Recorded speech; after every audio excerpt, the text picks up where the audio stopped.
In case you didn't know, men in Kenya are getting extremely frustrated at interviews because they always miss the job. Yeah? If a lady walks in with some qualifications and she's wearing a miniskirt, she has the job. Believe it or not. Now, we have actually a case study, or rather we have a confession from a man who's involved in the hiring, for a very competitive position in marketing, at a certain company in Nairobi. And he actually made a confession to my Kumekucha blog, and I'm actually going to repeat that confession here so that you understand where I'm coming from. And I quote, "I noticed that you asked people to confess things, and immediately my mind went back to about 3 years ago when I was the marketing manager of a certain company, name withheld of course. This company is based somewhere along Gong Road, not very far from the city mortuary. The managing director of that company was actually a very strict, actually an impossible boss. A brute of a boss, a man from Europe, who wanted everything, and I mean everything, done perfectly. This guy was such a terror that if you made the slightest mistake, he would shout at you at the top of his voice until people passing on the road would actually stop and ask the security guard at the gate what was happening. He was that kind of a guy. In fact, at times he would get so mad, he would get off his chair, climb onto the desk in front of him and jump up and down while shouting at you. I know it's hard to believe, but it was terror. So anyway, of course he was very particular about staff recruitment at this company of his, and he always did the interviews personally because of that. So one day, I was very surprised when he suddenly assigned me the task of interviewing some candidates for a post. Now these candidates had already been invited for an interview, they had already been shortlisted by secretary, and so he just came up to me and told me, cancel all other appointments, I want you to interview these people, get me the best person for the job. I'm not going to quote his European accent because some of you might get an idea who he was. So I sat at my desk to organize my thoughts, and I had not worked for Mr. Enrico for 6 months for nothing. Usually people survived at this company for an average of 1 month. If you manage to work there for 2 months, you are a veteran. And you would almost certainly qualify for a long service award if you worked for longer than that. I'm not exaggerating, and people who know the company will confirm to you that I'm telling you the truth. The Mzungu took advantage of the lack of jobs in Kenya, of course, to really handle people like trash. I believe he still does the same to this day, although I've long left the company. That is how our country, Kenya, runs. Those who tried to complain to the labor office, the Minister of Labor, quickly found out that the guy was very connected. He would just bribe his way out of any situation, and you'd find that you're just wasting your time, and they would never take any action against him. So as I sat on my desk that day, I had no illusions that if I had somebody who was not good enough for Mr. Enrico, I would be fired on the spot.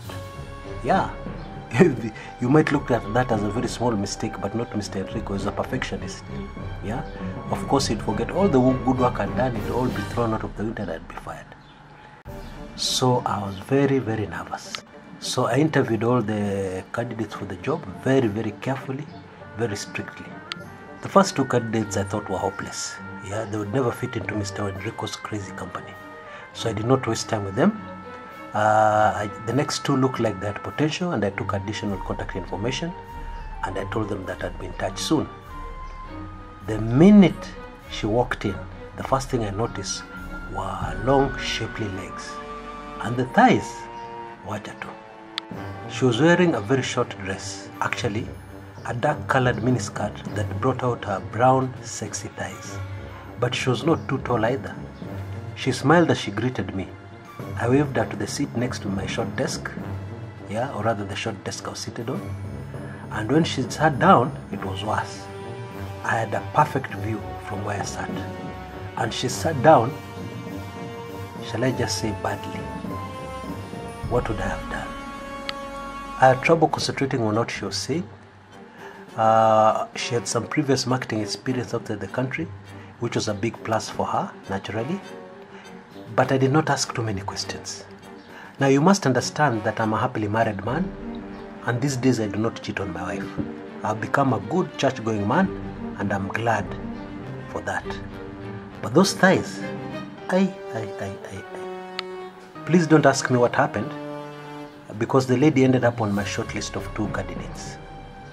Together with some other man I had picked, was almost overqualified, very overqualified for the job. The perfect choice, I thought. To this day, I feel guilty that I left out so many other deserving people. In fact, I told this lady on the spot that I would be calling her for an interview with the CEO because I had already shortlisted her. Yeah? She stood up and smiled in triumph, and it was a big effort to keep myself from looking at her as she walked away. What are women thinking coming to interviews dressed like that? What? Now, I thought I was very clever by, instead of choosing a candidate, throwing back the responsibility to the boss.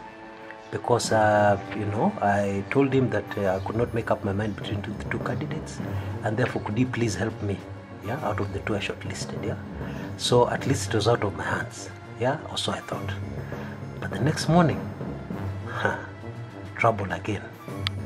This same lady came in with an even shorter miniskirt. You know the kind of miniskirt where you can't even dare sneeze? Yeah. My heart beat fast. I was finished.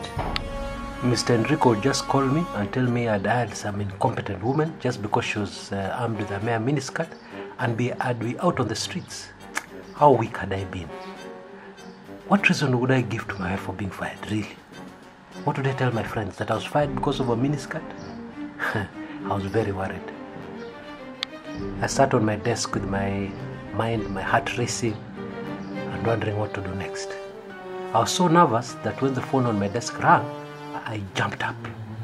It was Mr. Enrico, the MD, the man who enabled me to pay all my bills, and therefore the man who literally held me by the balls. What? I would be out on the street this very day. His voice came out and I was shocked what he said. "Congratulations," he said in his heavy European accent. "All the candidates you selected were indeed excellent."